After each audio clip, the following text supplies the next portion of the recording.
Assalamualaikum warahmatullahi wabarakatuh.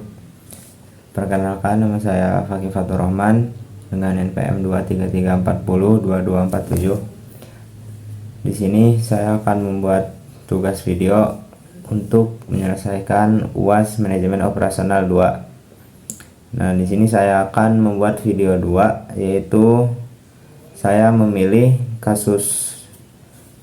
Di video 2 saya memilih kasus A, yaitu Health and Safety Environment atau HSE, dengan judul kebakaran kilang minyak PT Pertamina dalam 4 tahun terakhir. Nah, jadi soalnya itu PT Pertamina adalah BUMN yang bergerak di bidang minyak dan gas. Dalam 4 tahun terakhir tercatat 8 kebakaran pada kilang minyak mereka di berbagai lokasi di Balikpapan, di Dumai, di Cilacap, di Balongan, dan di Pelumpang. Nah, lalu pertanyaannya yang pertama itu identifikasi dan uraikan bahaya apa saja yang seharusnya diidentifikasi oleh PT Pertamina. Nah, dengan adanya kebakaran ini sebenarnya banyak sekali bahayanya, terutama bagi lingkungan dan masyarakat sekitar. Dan juga karena kan PT Pertamina ini PT minyak dan gas itu jadi sangat berbahaya, terutama dengan adanya paparan bahan kimia yang berbahaya gitu bagi masyarakat, lingkungan, dan sekitarnya.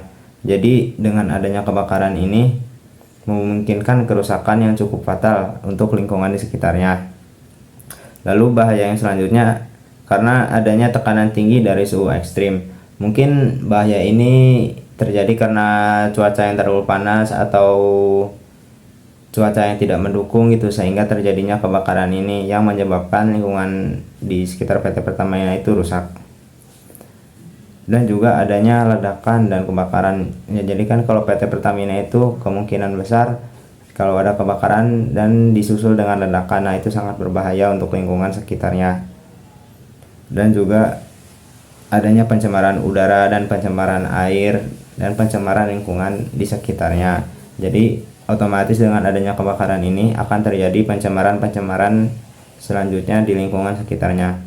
Nah, jadi PT Pertamina ini kebakaran itu banyak sekali faktor-faktor dan sebab-sebabnya.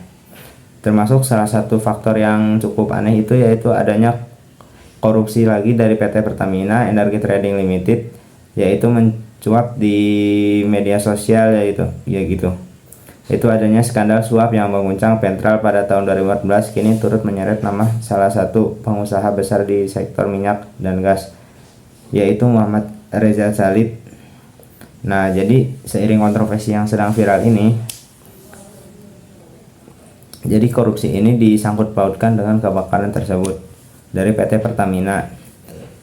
Nah, jadi kebakaran tersebut itu menjadi sorotan publik gitu. Jadi insiden-insiden ini menimbulkan pertanyaan besar terkait tingkatan keselamatan dan pengawasan operasional di berbagai fasilitas pengolahan minyak yang dikelola oleh perusahaan plat merah tersebut. Jadi ya tidak aneh juga gitu bahwa faktor korupsi itu berpengaruh, karena kan kalau uangnya dikorupsikan otomatis fasilitasnya menjadi lebih kurang gitu.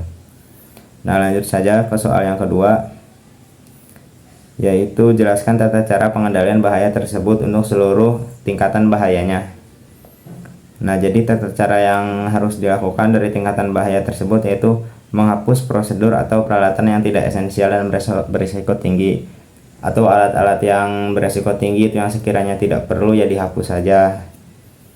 Terus menggunakan sistem deteksi kebocoran gas otomatis. Nah, seharusnya itu PT Pertamina itu kan PT yang cukup besar ya, jadi seharusnya sudah mempunyai lah untuk deteksi gas apakah sudah tinggi atau rendah gitu untuk mencegah kebakaran tersebut.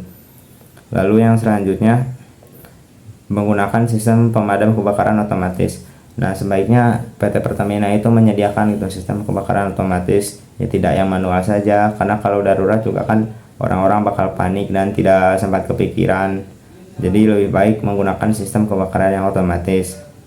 Lalu untuk pengendalian bahayanya itu mengadakan pelatihan rutin bagi pekerja tentang penanganan berbahaya dan situasi darurat. Jadi pekerjanya itu juga tidak kaget itu ketika ada kebakaran dan tidak ikut panik. dan menyelesaikan kebakaran tersebut dengan tenang dan terselesaikan. Nah, terus di sini saya akan menjawab pertanyaan nomor 3, yaitu jelaskan standar operasional HSE yang wajib diterapkan pada industri tersebut. Nah, jadi standar HSE yang harus diterapkan pada industri tersebut yaitu yang pertama, sistem manajemen K3 dan lingkungan, yaitu mengacu pada ISO 45001 tentang kesehatan dan keselamatan kerja. Nah, jadi sangat penting gitu. HSE yang wajib diterapkan ini tentang kesehatan dan keselamatan kerja untuk kedepannya dan untuk berjaga-jaga juga gitu. Terus yang selanjutnya adanya regulasi khusus industri migas, yaitu dari ESDM nomor 38 tahun 2017 tentang pengelolaan keselamatan migas. Nah, jadi sangat penting sekali di PT-PT seperti ini untuk menerapkan operasional HSE gitu, yang wajib diterapkan di industri migas terutamanya. Lalu yang selanjutnya, sistem tanggap darurat ERP Emergency Response Plan. Jadi sistem ini digunakan untuk hal-hal darurat jika ada kebakaran mendadak atau peristiwa-peristiwa terjadi yang lain, itu langsung menerapkan sistem ini gitu, harus bisa lah, jangan sampai tidak bisa. Terus yang selanjutnya ada manajemen risiko proses untuk mengelola bahaya sistematik dan teknis. Nah, seperti tadi, sistem ini juga untuk mengelola bahaya yang mungkin terjadi bisa kapanpun gitu. Jadi agar kita aman dan selamat, baik untuk lingkungan sekitar dan juga semuanya. Mungkin cukup sekian dari saya. Kurang lebihnya mohon maaf bila ada kata yang salah. Wassalamualaikum warahmatullahi wabarakatuh.